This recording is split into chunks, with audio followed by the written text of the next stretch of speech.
नमस्कार श्रोते हो, दीपक रेगे कथाकथन चॅनलवर तुम्हा सगळ्यांचं मनापासून स्वागत. श्रोते हो, तुम्ही ऐकताय सौ आयडा बॅरेट लिखित सातमाईंचं रान या कादंबरीचा दुसरा भाग अर्थात सीझन 2.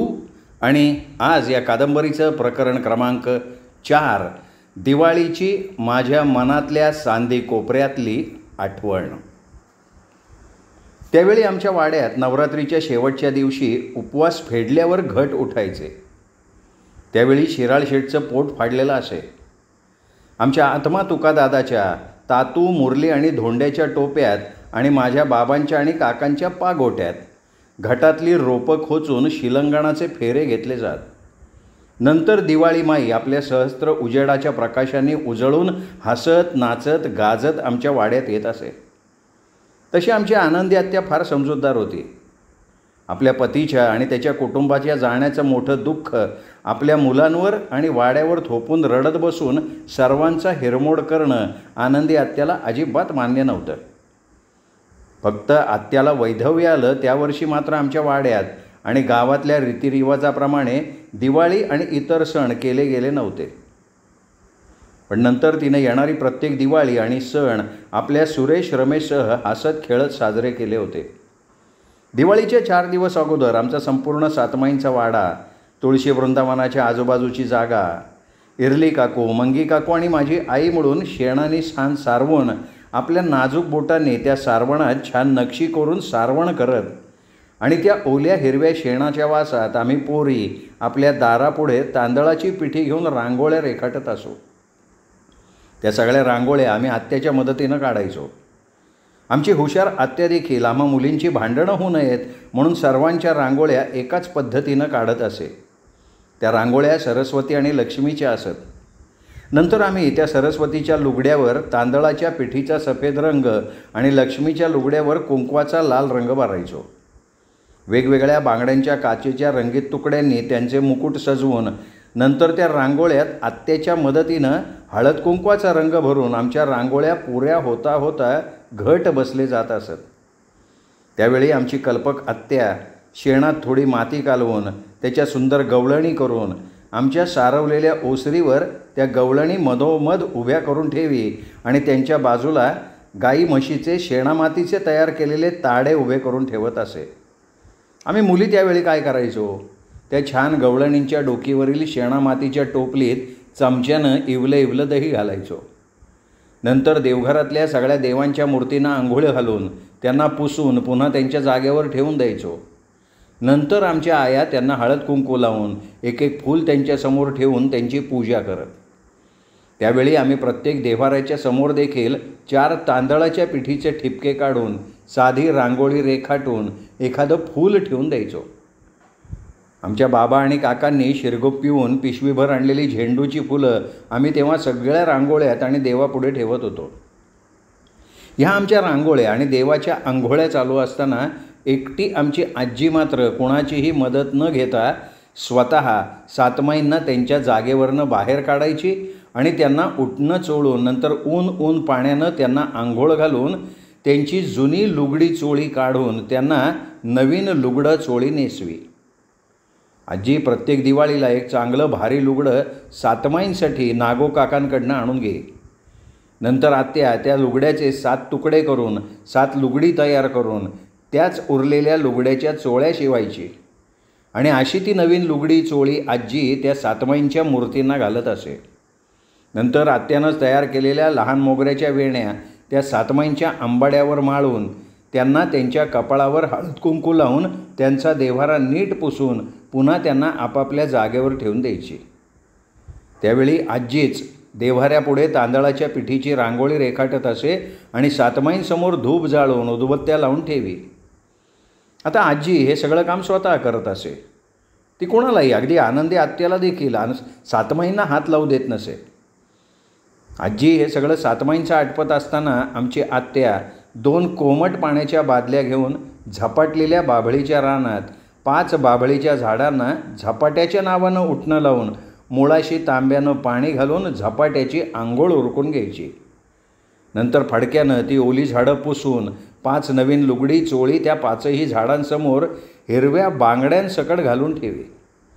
नंतर त्यांना हळद कुंकू फुलं ठेवून पूजा करून प्रत्येक झाडापुढे गुळाचा खडा ठेवून उदबत्त्या पेटवून ठेवत असे आणि नंतर ती जोरात म्हणायची, सातमाईंच्या झपाट्या, दिवाळीला ये आणि गोडधोड खा. त्यावेळी आत्याही ते सगळं झपाट्याचं स्वतः करे. त्यावेळी कोणालाही त्या रानात ती नेत नसे. इथे एक आश्चर्य घडायचं. आत्यानं ठेवलेली ती झपाट्याची 5 लुगडी चोळी नंतर तिथे कधीच दिसायची नाहीत. ती नाहीशीच होऊन जात. कुठे जात ते देव आणि तो झपाटा जाणे. त्यावेळी आम्ही पोरी आरा काकांच्या घराजवळच्या त्यांच्या सूर्यफुलांच्या शेतात उतरणीवरच्या झेंडूची फुलं तोडून आणून त्यांच्या माळांनी वाडा, देवघर, सातमाईंचा पार, तुळशी वृंदावन अगदी भरून सजवून टाकायचो. तर आमचा तातू त्या 5 बाभळींवर एक एक झेंडूची माळ अडकवून द्यायचा. मी त्यावेळी लहान होते तरी एक पाहिलं होतं. आमची आनंदी आत्या आजूबाजूला कोणी नाही असं बघून 2 झेंडूचे हार आपल्या नवऱ्यासाठी आणि कुटुंबियांसाठी गुपचूप सातमाईंच्या पारावर ठेवून ओल्या डोळ्यांनी हात जोडून सातमाईंकडे काहीतरी मागत राहील. त्यावेळी कदाचित ती पुढच्या जन्मासाठी त्या सगळ्यांना सातमाईंकडे मागत असावी. त्यावेळी माझी आत्या इतकी दीनवाणी दिसत असे. आत्या थोडा वेळ असे सातमाईंसमोर. तेव्हा ती उभी राहून नंतर आपलं तोंड पदरानं पुसून एकदा का तो सातमाईंचा पार उतरून खाली आली की ती पुन्हा आमची शांत आनंदी आत्या व्हायची. त्यावेळी ही आत्या आत्ताच सातमाईंसमोर जाऊन रडली होती यावर कुणीही विश्वास ठेवला नसता. त्यावेळी तिच्या त्या सुंदर शांत तोंडावर कसल्याच वेदनेची छाया नसे. मी की नाही तुम्हाला आता आमच्या वाड्याचं एक गुपित सांगते, जे आम्ही कधीच बाहेर कोणाला सांगितलं नव्हतं. दर दुपारी आम्ही सातमाईंसमोर जेवण आणि पाणी ठेवायचो. ते सुद्धा अगदी तासाभरानं कोणी जेवल्याप्रमाणे नाहीसं व्हायचं. तसंच गावातून कोणी त्यांना जेवण आणून ठेवलं तर त्या जेवणाची तीच तऱ्हा असे. त्यामुळे आजी त्यांना जेवण ठेवलं की त्यांना नीट जेवू देण्यासाठी तासभर तरी तिथे कोणाला फिरकू देत नसे. तासाभराने तिथे कुठलं जेवण नसायचं. तसंच आमच्या झपाट्याला ठेवलेली लुगडी चोळी बांगड्या जेवण काहीही तिथे झपाट्याच्या नावानं ठेवलं की ते अदृश्य व्हायचं. एवढी आमची ती दोन्ही जागृत स्थानं होती. आमच्या सातमाईंच्या आणि झपाट्याची दिवाळीची उटणं लावून आंघोळी आटोपल्या की लगेच आमच्या वाड्यात दिवाळीच्या फराळाची जोरात तयारी सुरू व्हायची. आमच्या वाड्याच्या दिवाळीचा फराळ सातमाईंच्या पाराच्या खाली जराशा अंतरावर मंगी काकूंच्या तुळशी वृंदावनाच्या बाजूला चुली पेटवून करण्यात येत असे. तो फराळ करण्याआधी आमची आत्या तुळशीची पूजा करून तिला दूध पाणी आणि गुळाचा खडा ठेवून म्हणायची, तुळशीमाई दिवाळीच्या फराळाची तयारी करतोय, सगळं सुरळीत होऊ दे आणि तू दिवाळीला ये. त्यावेळी सातमाईंची पूजा करण्यात येत असे आणि झपाट्याला देखील दूध पाणी आणि भाकरीवर गुळाचा खडा ठेवला जाईल. आता हे असं पूजा करण्याबाबत मानलं जात असे की आमच्या सातमाई, आमची तुळशीमाई आणि आमचा झपाटा हा दिवाळीचा फराळ करण्यात आमच्याबरोबर सहभागी झालेले आहेत. म्हणजे आम्ही त्यांना सहभागी करून घेतलं आहे. त्यावेळी प्रत्येक फराळाचा पहिला घाणा सातमाई, तुळशीमाई आणि झपाट्यासमोर ठेवून दुसरा घाणा आम्हा मुलांमध्ये वाटला जाईल. त्यावेळी आत्ता करतात तशा सुकामेव्याचं सारण असलेल्या नाजूक एका साच्याच्या करंज्या कोणी करत नसे. तर आम्हा देशावरच्या शेतकऱ्यांच्या करंज्या अगदी आमच्या शेतकरी वळणाच्या, ओबडधोबड पण उत्कृष्ट चवीच्या. म्हणजे आमची इरली काकू, गुणा काकू पितळेच्या मोठ्या परातीत तांदळाच्या पिठीत थोडीशी गव्हाची पिठी घालून तेलानं ते पीठ मळून छान मऊसूत करत. नंतर जाड गव्हाची आणि तांदळाची पिठी भाजून त्यात गूळ, खोबरं, तीळ, वेलची हे माती मसण घालून सारण केलं जाईल.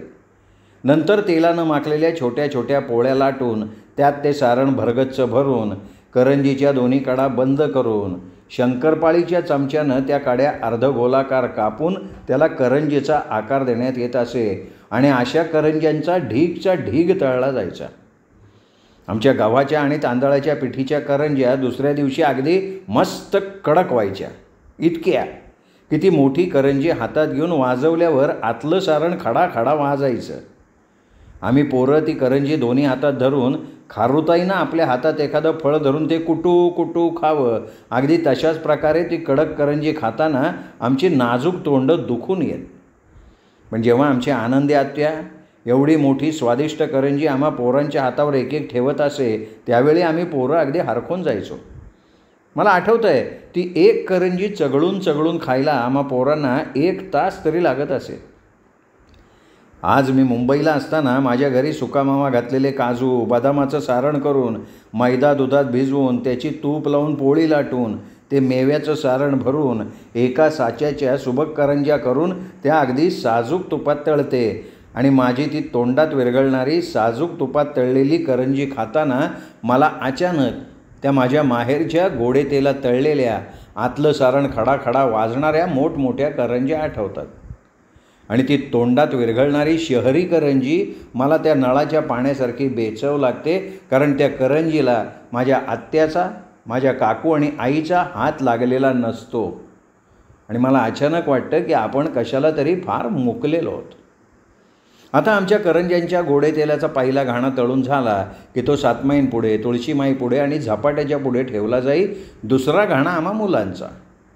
त्यावेळी आत्या एक एक करंजी आमच्या हातावर टेकवून आम्हाला बाभळीच्या रानाकडे पिटाळायची आणि त्यावेळी हसत नाचत ती करंजी आम्ही खाताना ते सगळं बाभळीचं रान त्या तळण्याच्या तेलपट्ट वासानं अगदी भणभणत असे. असा करंज्याचा ढीगचा ढीग तळून झाला की लगेच त्याच तेलात तांदळाच्या पिठाच्या शंकरपाळ्या, गोड तांदळाच्या पिठाचे गुळवडे तळले जात आणि नंतर ज्वारीच्या तांदळाच्या पिठाच्या तिळानं माखलेल्या तिखट चकल्या लाकडाच्या मोठ्या साच्यातून काढून तळल्या जायच्या. त्या चकल्यांच्या तिखट वासाबरोबर आमच्या आयांचं ते खळखळून हसणं एखाद्या काचेचं झुंबरवरून पडून फुटावं तसं चारही बाजूला पसरत असे. या तिखट चकल्यांचं तळणं आटपलं की नंतर कढईत कानुले यायचे आणि जाड पोह्यांचा शेंगदाणे डाळ्या घालून खारट तिखट चिवडा तळला जायचा. आमच्या इरली काकू, गुणा काकू आणि माझ्या आईनं मिळून केलेले गोडदाण्याचे लाडू, चुरमुऱ्याचे लाडू, मुगाच्या आणि बेसनाच्या डाळीचे लाडू 10-12 टोपल्या तरी वळून भरलेल्या असत. त्यावेळी एक एक लाडू हा एवढा मोठा असायचा.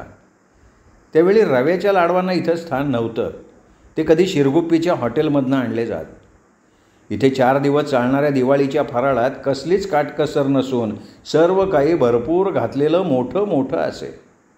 मला आठवतं आहे, आमच्या मंगी काकू बेसनाच्या लाडवासाठी भाजलेली चण्याची डाळ दळायला जात्यावर बसल्या की आम्ही पोरं ती भाजलेली सरभरीत खुसखुशीत चण्याची डाळ मागण्यासाठी आमचा लहानसा हात मंगी काकूच्या पुढे करायचो. तेव्हा त्याही हसत हसत चिमूट चिमूट डाळ आमच्या हातावर टेकवत आणि आम्ही पोरं देखील ती डाळ पटकन तोंडात टाकून पुन्हा त्यांच्या पुढे हात पसरत असो. त्यावेळी हे सगळं बघणारी आजी नंतर काकूला ओरडायची, मंगे अगं तू अशी डाळ पोरांना वाटत बसली तर दळणार काय आणि लाडू करणार कशाचे? तुला सांगते मंगे, या भूतांची पोटं कधी भरायची नाहीत. पण नंतर आजीच आम्हा पोरांच्या हातावर थोडी थोडी डाळ टेकवून आम्हाला तिथून पिटाळून लावत असे. त्या छान भाजक्या डाळीचा तो येवलासा खमंग घास मला आजसुद्धा आठवतो आणि ती खमंग चव जिभेवर आजही रेंगाळते. एकदा मी माझ्या मुलीच्या हातावर अशी भाजकी डाळ टेकून म्हणले, बघ की खाऊन कशी खमंग लागते. तेव्हा माझी मुलगी एकदम आश्चर्यानं किंचाळून म्हणाली, शी आई, अशी भाजकी डाळ कोणी खातं का? अशानं आमचे दात तुटून जातील. तुझा आपला आई काहीतरीच असतं हां. आणि हे म्हणता म्हणता ती डाळ टेबलावर टाकून बचकाभर काजू बदामाचा बचका घेऊन ती बाहेर पळाली. त्यावेळी मी त्या टेबलावरच्या भाजक्या उदासपणे पडलेल्या डाळीकडे बघितलं. त्यावेळी ती डाळ तशीच त्या जुन्या आठवणी घेऊन पडली होती, पण ती उचलून तोंडात टाकावी असं काही मला वाटलं नाही, कारण ती डाळ उचलून माझ्या हातावर टेकवायला माझी आजी किंवा मंगी काकू तिथे नव्हत्या. आमच्या मंगी काकूची ती डाळ दळून झाली की नंतर गुणा काकू त्याच जात्यावर साखर वेलची घालून साखर दळून पिठी साखर तयार करत असे. नंतर हे एवढे मोठे बेसन लाडू तयार होत. त्या बेसनाच्या लाडूची पिठी मात्र तुपात भाजली जाई. तसंच या तांदळाच्या दळलेल्या पिठीत साखर आणि बेसन घालून त्या पिठीची जाड शेव पाडली जायची. ती गोड शेव दुधात घालून खायला किती मस्त लागायची हे मी तुम्हाला सांगूनही कळणार नाही. माझ्या आजीला ही शेव दुधात घालून खायला खूप आवडत असे. माझ्या आजीची ती आवडती डिश होती. त्यावेळी दिवाळीत आमच्या आया हे एवढं सगळं फराळाचं करत आणि हा दिवाळीचा फराळ करण्यात आमच्या इरली काकूंचा प्रामुख्यानं हात असे. प्रत्येक गोष्ट त्यांना विचारून केली जाईल. दिवाळीत एवढं फराळाचं केलं जाईल की घरातल्या प्रत्येक माजघरातल्या पत्र्याचे आणि पितळेचे डबे आपलं पोट फुगवून त्या फळीवर आपलं पोट रिकामं होण्याची वाट बघत बसून राहत. आणि सर्व माजघरातले डबे फराळांनी भरून झाल्यानंतर देखील हे एवढे फराळाचे पदार्थ उरत असत. मग उरलेल्या फराळाचे पदार्थ माळ्यावरनं पितळे हांडे काढून, जे आमच्या वापरण्यात येत नव्हते, त्या हांड्यात ते सगळं भरून त्यावर घट्ट फडका बांधून ठेवला जाईल. हा फराळ मात्र घुंगरं बांधून येणारा वासुदेव, आमची चांदी आई आणि दोडा, तसंच आमच्या रामोशी वाड्यात वाटला जात असे. त्यात येणारा जाणारा पै पाहुणा हाच फराळ खात असे. मग त्यात आम्हा पोरांचाही वाटा असे. तेव्हा आम्हा पोरांचं दिवाळीपूर्वीच सगळ्या फराळाचं मनसोक्त खाणं झालेलं असे. आमच्या परकराच्या खिशात आम्ही कायबाई ठेवून दिवसभर गुर्रा म्हशीसारखे चगळत राहायचो. आम्ही पोरं त्यावेळी खूप आनंदात असायचो. वाडाभर प्रसन्न वातावरण, भरपूर खाणं, त्यामुळे अगदी दुपारचं जेवणसुद्धा त्यावेळी आम्हाला नको नको वाटायचं. त्यावेळी आम्ही पोरी त्या सारवलेल्या ओसरीवर बसून टिपरी पाणी, सागरगोटे, काचांचा खेळ, बिट्ट्या, आट्यापाट्या खेळायचो. त्यावेळी आमच्या आया मात्र आमच्या कपड्याच्या खिशांना लागलेले ते तेलाचे डाग घासून घासून धुताना आम्हा पोरांवर रागवेत. तरी आम्ही आमचं खाणं खिशात ठेवायचं काही सोडत नव्हतो. या सगळ्या गडबडीत नागो काका, आमचे रामदास काका आणि शिवा काका बैलगाडी घेऊन शिरगुप्पीला जात. तिथे ते फटाके आणि आमच्या आयांना लागणारे आकडे, पिना, आम्हा पोरींना टिकल्याच्या डब्या, केपा उडवण्यासाठी पिस्तूल, कलाबूत लावलेल्या वेण्या, अशा अनेक वस्तूंची खरेदी करत. नंतर गुंजा काकांना फराळाची पिशवी देऊन आमच्या नवीन कपड्याचा गाठोडा आणून बैलगाडीत ठेवून नंतर जेव्हा ती बैलगाडी वाड्याच्या दाराशी येऊन उभी राहत असे, तेव्हा तातूच ते सगळं सामान काढून वाड्यात आणे. त्यावेळी आमच्या आयांची आणि आम्हा पोरांची ती खरेदी पाहण्याची भयंकर धावपळ उडत असे. आम्हा प्रत्येक पोरींना एक एक फुलबाजीची रंगीत आगपेटी आणि गोळीच्या सापाची डाबी मिळत असे. तर वाड्यातल्या मुलांना केपाच्या डाब्या, पिस्तूल, लहान फटाक्याच्या माळ्या, भुईचक्र मिळायचं. पण ॲटम बॉम्बसारखे मोठे फटाके त्यांना मिळत नसत. आमच्या वाड्यातली वडीलधारी मंडळी ते आणतच नसत. त्यावेळी आमच्या आयांनाही त्यांच्या त्यांच्या वस्तू मिळत. आम्ही पोरी त्या टिकल्यांच्या कचकड्याच्या डबीतले चंद्र, सूर्य, चांदणीच्या आकाराच्या त्या सोनेरी टिकल्या हे बघून इतक्या हरखून जायचो की विचारू नका. आम्हा पोरींच्या कपाळावर त्यावेळी कधी सूर्य असे, तर कधी चंद्र बसायचा, तर कधी चांदणी बसून हसायची. आज आत्तासुद्धा माझ्याजवळ मी जपून ठेवलेली ती माझी टिकल्यांची डबी आहे. माझी आजी, आत्या आमचे हे असे नवीन कपडे आले की आमच्या सैल किंवा घट्ट होणाऱ्या कपड्यांना कंदिलाच्या उजेडात सुईदोरा घेऊन टाके घालण्यात अगदी मग्न होऊन जात. नंतर तो टाके घालणारा कपड्याचा दिवस संपून जायचा. आज देखील मला त्या दोघी तसे आमच्या कपड्यांना टाके घालत कंदिलाच्या उजेडात बसलेल्या आठवल्या की पोटात अगदी तुटून येतं. नंतर आम्ही पोरी दगडू कासाराची वाट बघत राहायचो आणि तो आला की आम्हाला हव्या असलेल्या रंगारंगाच्या सोनेरी वर्काच्या बांगड्या घेऊन गळ्यातल्या मण्याच्या सरी, खोटी खड्याची कर्णफुलं असंही आम्हाला आवडणारं काही बाई खरेदी करायचो.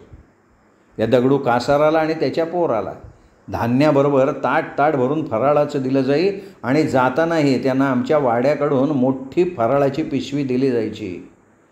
म्हणजे दिवाळी सुरू होण्या अगोदरच आमचा फराळ वाटला जात असे. त्यावेळी आमची चांदी आई आणि दोडा आल्या की त्यांना फराळाबरोबर नवीन लुगडं आणि दोडाला नवीन परकर पोलकं मिळायचं. प्रत्येक दिवाळीच्या वेळी दोडा आणि चांदी आई आपले चुरमुऱ्याचे लाडू आणणारी मोठी टोपली गावानं दिलेल्या फराळानं भरून वरून नव्या लुगड्याची आणि परकर पोलकेची चवळ घेऊन निघून जात. एकदा काय झालं, आमच्या रामदास काकांनी आमच्याबरोबर आठवणीनं दोडालासुद्धा सोनेरी वर्खाच्या बांगड्या, काजळाची डबी, टिकल्याची डबी, फुलभाज्याची पेटी, केसातले आकडे आणि रिबिनी दिल्या. हे सगळं बघून ती लहान पोर एवढी हरखून गेली की ती सतत काकांना विचारत होती, यो समजा माझ्यासाठी. त्यावेळी काका हसत हसत म्हणाले, होय दोडा, हे सगळं तुझ्यासाठी. त्यावेळी लहानग्या दोडाच्या डोळ्यात अश्रू तरळलेले होते. कदाचित तिला त्यावेळी आपल्या कधीही न पाहिलेल्या वडिलांची आठवण आली असावी. पण ह्यावेळी आमच्या रामदास काकांचं मन किती संवेदनशील आहे हे मला जाणवलं होतं. या दिवाळीच्या सणाचं आमंत्रण आमच्या रहीम मास्तरांना, त्यांच्या आईला आमच्या वाड्यातून आणि गावातून आग्रहानं दिलं जाईल. आता दिवाळी अश्विन वद्य अमावास्येला येते आणि ती अमावास्या सर्वात पूजनीय मानली जाते, कारण ह्या दिवशी महासरस्वती, महाकाली आणि महालक्ष्मी यांची पूजा केली जाते. आमच्या आया आणि आत्या दिवाळीच्या रात्री आमच्या वाड्यात सर्वत्र पणत्या पेटवून ठेवत. तुळशी वृंदावन आणि सातमाईंच्या पारावर तर पणत्यांची आरास केली जाई आणि झपाटलेल्या बाभळीच्या रानात देखील 5 झाडांखाली 5 पणत्या पेटवून ठेवल्या जात असत. दिवाळीच्या पहिल्या दिवशी अगदी काळोखात त्या ओल्या गंधाच्या गारठ्यानं कुडकुडत आम्ही पोरं उठून आमच्या हातात टेंभे घेऊन काकड आरतीला निघायचो. सर्वात प्रथम आम्ही किन्ना काकांच्या वाड्याकडे जोरजोरानं आरडाओरडा करत कोकलत जायचो. दिन दिन दिवाळी, गाई म्हशी ओवाळी, गाई म्हशी कुणाच्या, लक्ष्मणाच्या, गाईचा चारा बैला मोरा, बैल कुणाचा, आईबाप कुणाचे, लक्ष्मणाचे, दे माय खोबऱ्याची वाटी, नाहीतर घालीन पाठीत काठी. हे गाणं लक्ष्मणाच्या नावानं बेंबीच्या टोकापासून कोकलत आम्ही सरळ किन्ना काकांच्या गोठ्यात घुसायचो. तेव्हा आमच्या आरोळ्यांनी आजूबाजूची घरं धडपडून उठत. त्यावेळी किन्ना काकांच्या गोठ्यातली स्वस्थ झोपी गेलेली जनावरंसुद्धा त्या टेंब्याच्या उजेडानं आणि आमच्या कोकळण्यानं धडपडून उभी राहत. तोपर्यंत ते किन्ना काकांचे 2 बैल, कावत्या आणि मावत्या, दिन दिन दिवाळी, गाई म्हशी ओवाळी कोकलत तिथे येत आणि आल्या आल्या यमी आणि चिंगीच्या हातातले टेंभे हिसकावून घेत. दिन दिन दिवाळी ओरडत. तोपर्यंत आम्ही सर्व जनावरांच्या कपाळावर हळद कुंकवाचा टिळा लावून पुन्हा पुन्हा ओरडायचो, दिन दिन दिवाळी. तेव्हाच कांती आजी येऊन म्हणत, अरे बैलांनो, आता बोंबळणं बंद करा, माझे कान फुटायची पाळी आली. अगं तुम्ही गंगे, मेल्या कुठे तुम्ही, या पोरांना खोबऱ्याच्या वाट्या दे. पण तेव्हाच आपल्या आईला चिडवण्यासाठी किन्ना काका आतून ओरडत, दिन दिन दिवाळी, पोरांनो, दुमी गंगी मला ओवाळी, दुमी गंगी कुणाच्या, लंगड्या किन्नाच्या, लंगड्या किन्ना कुणाचा, त्याच्या आईचा. पोरांनो, इथून वेगी पळा, नाही तर मी तुमच्या ढुंगणावर हाणीन वेताची काठी, दिन दिन दिवाळी. हे ऐकून आम्ही खो खो हसत दुमी गंगी काकूंनी दिलेल्या खोबऱ्याच्या वाट्या घेऊन कावत्या मावत्यासह सदाप्पा काकांच्या वाड्याकडे कोकलत पळायचो. तिथे आमचा दुरून येणारा आरडाओरडा ऐकून सदाप्पा काकांच्या राधा, मैना तयार असत आणि सदाप्पा काकूंनी दिलेल्या खोबऱ्याच्या वाट्या आम्ही घेताना त्या आम्हा सगळ्यांच्या हातावर 2-2 बत्तासेसुद्धा टेकवत. नंतर आमची वानरसेना जैताच्या वाड्याकडे पळत असे. त्यांच्या जनावरांना आम्ही हळदी कुंकू लागलं की विंदा काकू खोबऱ्याच्या 4-5 वाट्या देऊन प्रत्येकाच्या हातावर कणकेचा गुळ खोबऱ्याचा लाडू ठेवत. तेव्हा जैता काकांचे ज्ञानेश्वर, सोपान आणि ती कुचकीसू रेखा आमच्याबरोबर बोंबलत निघत असत. आम्ही नंतर त्या लक्ष्मणाच्या गाई म्हशींना ओवाळत खालच्या मळ्याकडे दौलती काकांच्या वाड्याकडे जायचो. त्यावेळी दौलती काका यशवंत, यमी, चिंगीला जवळ घेऊन कुरवाळून त्यांना काही खायला देताना आम्हालाही देत. पार्वती काकू हसत आमच्या हातात खोबऱ्याची वाटी आणि खडीसाखर ठेवून म्हणत, पोरांनो, बांधावरून जाताना पायाकडे लक्ष ठेवा हो, नाही तर पायाला काही डासायचं. नंतर आम्ही लिंबोणी काका, राम काका यांच्याकडून आरा काकांकडे जायचो. सीता काकू आम्हाला खोबऱ्याची वाटी देऊन खायलासुद्धा देत. पण त्यावेळी ती गौरी मेली काही आपल्या मऊ बिछाण्यातनं उठायची नाही, ती आमच्याबरोबर यायची नाही आणि आम्ही हावरट पोरं मात्र त्या खोबऱ्याच्या वाटेसाठी त्या थंडीत लक्ष्मणाच्या गाई म्हशींना ओवाळत इथे तिथे फिरत होतो. पण आता मी कधी आमच्या त्या फिरण्याबद्दल विचार करतोय तेव्हा मला वाटतं त्यावेळी असं बोंबलत त्या खोबऱ्याच्या वाटा गोळा करण्यात किती मजा येत होती. त्या बालपणीच्या छान मजेला मात्र आमची दुर्दैवी गौरी मुकली होती. त्यावेळी आमचे ते नवीन कपडे गवतावर पडलेल्या त्या ओल्या दवबिंदूंनी भिजून जात. तेव्हा ती थंडी जाण्यासाठी पुन्हा पुन्हा आम्ही बेंबीच्या देठापासनं लक्ष्मणाचा, त्याच्या गाई म्हशींचा आणि आईबापाच्या नावाचा उद्धार करत ओरडत ओरडत पुढे जात राहायचो. श्रोते हो, सौ आयडा बॅरट लिखित सातमाईंचं रान या कादंबरीच्या सीझन 2चं हे प्रकरण, दिवाळीची माझ्या मनातल्या सांदी कोपऱ्यातली आठवण, याच प्रकरणाचा पुढचा भाग उद्या ऐकूयात दीपक रेगे कथाकथन चॅनलवर सीझन 2मध्ये. तोपर्यंत नमस्कार.